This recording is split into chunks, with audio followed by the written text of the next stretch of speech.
Today, I would like to speak to you about imposter syndrome. Standing before you in my ceremonial cap and in this gown, it seems like an apt topic. I also had a sense of imposter syndrome when I first began receiving letters with doctor in front of my name.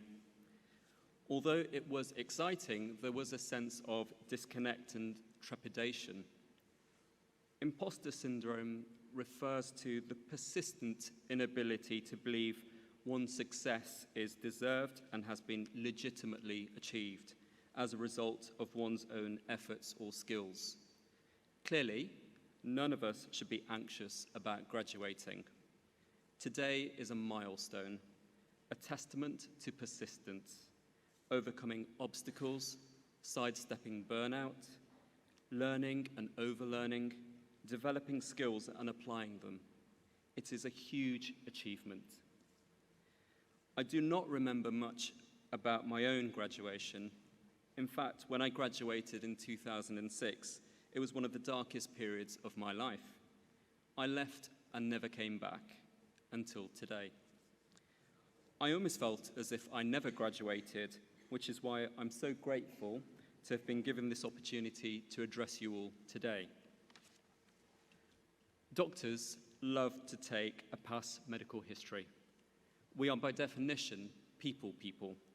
We want to address ideas, concerns, and expectations. We like to solve problems and ameliorate distress. Another characteristic is that we are naturally curious, or to put it bluntly, a bit nosy.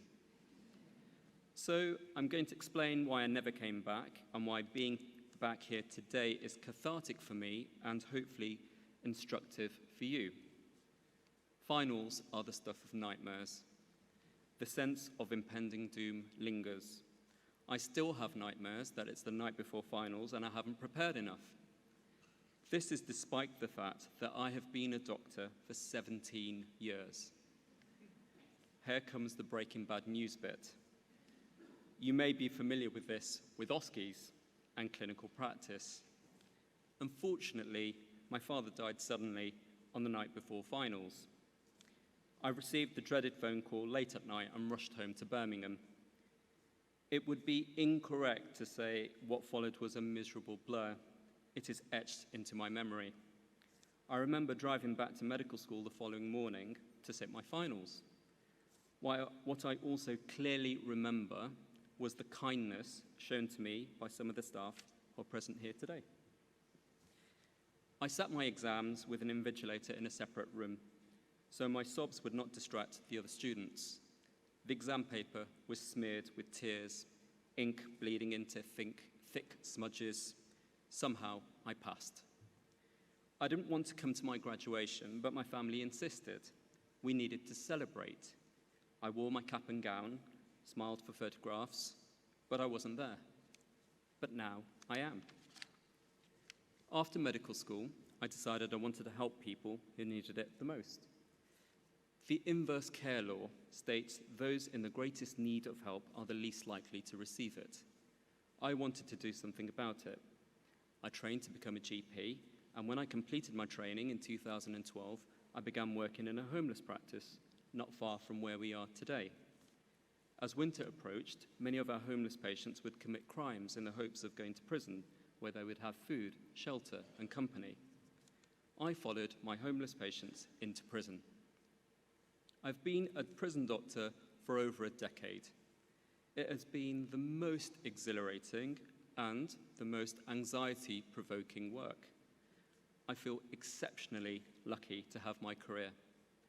In 2022, I wrote a book about my experiences, which was published by Penguin. Stitched Up, Stories of Life and Death from a Prison Doctor is available in all good bookshops. Shameless plug. The reception to the book has been immense.